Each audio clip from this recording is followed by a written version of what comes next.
चंद्रयान-3 ने ली चांद की पहली तस्वीर। यान पर लगे हाई रेजोल्यूशन कैमरा की फोटो देख हिल गए नासा और चीन। दिखा कुछ ऐसा कि खुशी के आंसू रोने लगी इसरो की टीम। दोस्तों, भारत का चंद्रयान-3 अपने मिशन के हर मुश्किल पड़ाव को पार करके चांद के करीब पहुंचता जा रहा है और अब वो पल दूर नहीं जब हमारा चंद्रयान स्पेसक्राफ्ट सेफ लैंडिंग करके चांद को अपनी मुट्ठी में कर लेगा। इसलिए नासा और चीन को भारत से जलन होने लगी। इस बीच इसरो ने चंद्रयान-3 में लगे कैमराज से एक ऐसी फुटेज दिखा दी जिसको देखकर जलन की आग में घी डालने का काम हो गया।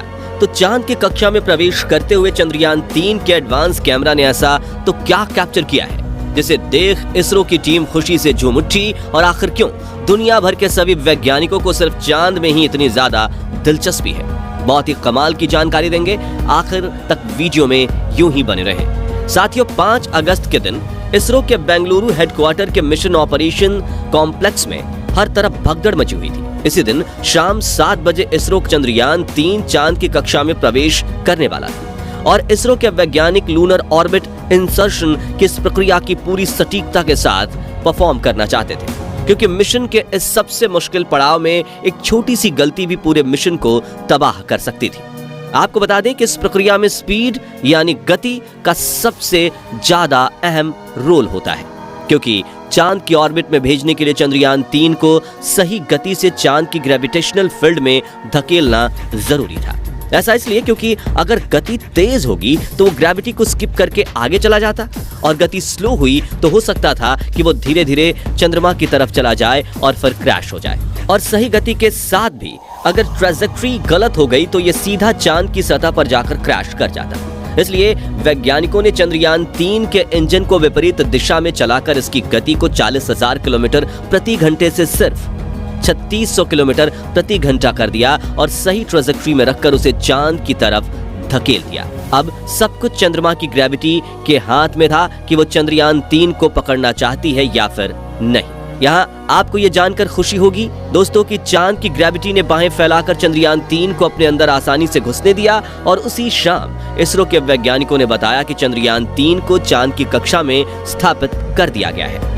ये बात सुनकर सभी भारतीयों की जान में जान आई, जबकि भारत के दुश्मन देश के वैज्ञानिक तो भाई जलकर राख हो गए।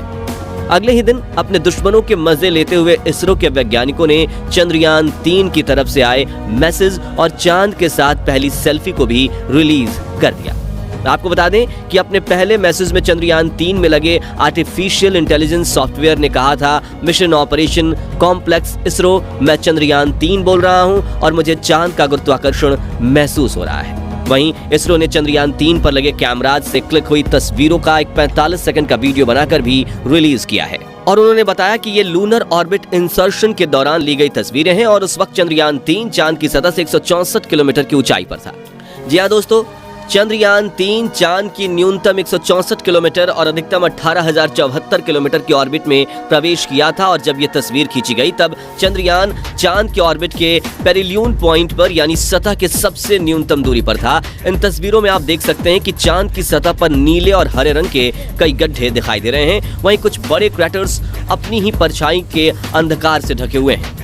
इन हैरान कर देने वाली तस्वीरों को देखकर वैज्ञानिकों का मानना है कि चांद के इन्हीं क्रैटर्स में खनिजों का खजाना मौजूद हो सकता है। साथ ही सतह के बड़े बड़े गड्ढों के अंदर इतना पानी मौजूद हो सकता है कि जिसका इस्तेमाल करके हम चांद पर हजारों सालों तक रह सकते हैं। यहाँ गौर करने वाली बात यह है कि सतह से 164 किलोमीटर ऊंचाई से ही जब चंद्रयान-3 के कैमराज ने चांद की इतनी बारीक तस्वीरें ली हैं तो चांद की इतनी डिटेल्ड फोटोज लेगा कि सिर्फ फोटोज के जरिए ही वैज्ञानिक चांद के कई रहस्यों से पर्दा उठा पाएंगे। साथ ही इसरो ने चंद्रयान-3 में इतनी एडवांस आर्टिफिशियल इंटेलिजेंस तकनीक को शामिल कर दिया है कि जब जरूरत पड़ेगी तब ये खुद ही तस्वीरें क्लिक करके डायरेक्ट इसरो के कमांड सेंटर को भेज देगा। और चंद्रयान की इसी तकनीक को देखकर दुनिया भर की सभी स्पेस एजेंसीज ये सोचकर पगला गई हैं कि 2023 के दौर में इसरो ने 2050 के लेवल की सुपर एडवांस तकनीक आखिर खोजी कैसे।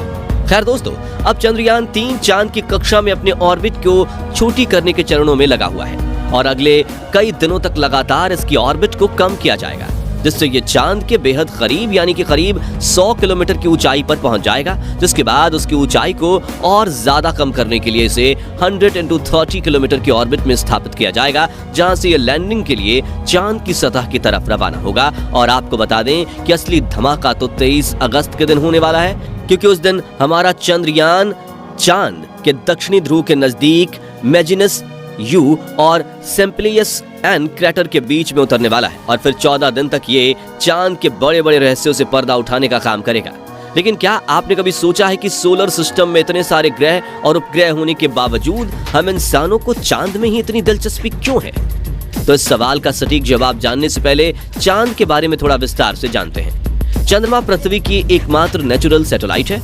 इसका आकार पृथ्वी के आकार के 1/4 जितना है।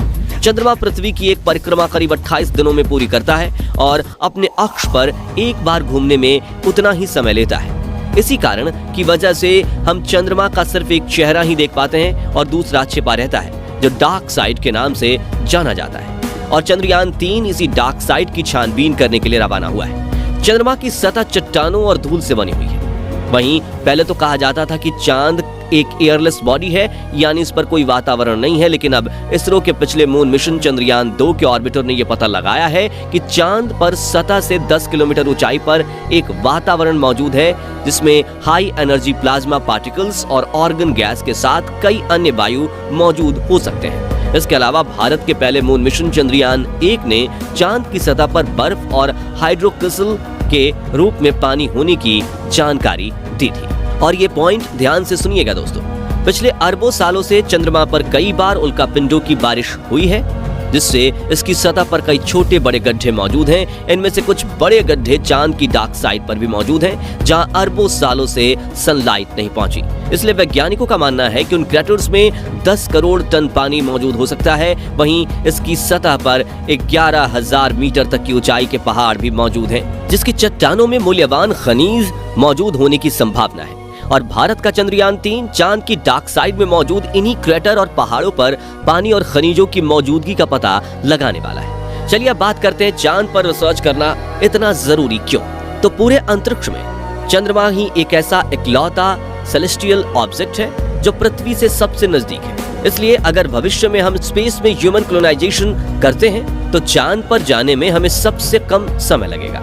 वहीं चांद पर पानी की मौजूदगी का भी पता लगाया है और पानी इंसानी जीवन की नींव है, क्योंकि इसी पानी से हम ड्रिंकिंग वाटर बना सकते हैं। साथ ही बड़ी मशीनों की मदद से इसमें से हाइड्रोजन और ऑक्सीजन बना सकते हैं, जिससे ऑक्सीजन सांस लेने और पेड़ पौधे उद्यानों में काम आएगी, जबकि हाइड्रोजन को हम फ्यूल की तरह इस्तेमाल कर सकते हैं। इसके अलावा दोस्तों चांद पर बड़ी मात्रा में सोडियम, क्रोमियम, मैग्नीज और अन्य जरूरी खनिज की संभावना है, जिसका इस्तेमाल हम हमारी इंसानी बस्ती की डेवलपमेंट में कर सकते हैं। वहीं चांद पर मौजूद बड़े क्रेटर्स के अंदर हम अंडरग्राउंड कॉलोनी बना सकते हैं, जहां इंसानों को रहने के लिए सुरक्षित वातावरण मिलेगा। साथ ही अगर हम भविष्य में किसी और ग्रह पर जाते हैं तो हम चंद्रमा को एक स्पेस स्टेशन की तरह इस्तेमाल कर सकते हैं, जहां से हम अपने स्पेसक्राफ्ट में फ्यूल भर पाएंगे और मिशन के लिए जरूरी चीजें भी ले पाएंगे। इन सभी कारणों की वजह से पिछले 100 सालों में अंतरिक्ष वैज्ञानिक चांद में ही सबसे ज्यादा दिलचस्पी दिखा रहे हैं। तो दोस्तों चंद्रयान 3 की इन उपलब्धियों पर आपका क्या कहना है, कमेंट करके बताइए। और वीडियो तो जरूर पसंद आई होगी तो जल्दी से इसे लाइक और शेयर कर दीजिएगा। साथ ही चंद्रयान 3 मिशन से जुड़े ऐसे ही पल पल के अपडेट्स पाने के लिए हमारे चैनल को सब्सक्राइब और फेसबुक पेज को फॉलो जरूर कर लें। धन्यवाद।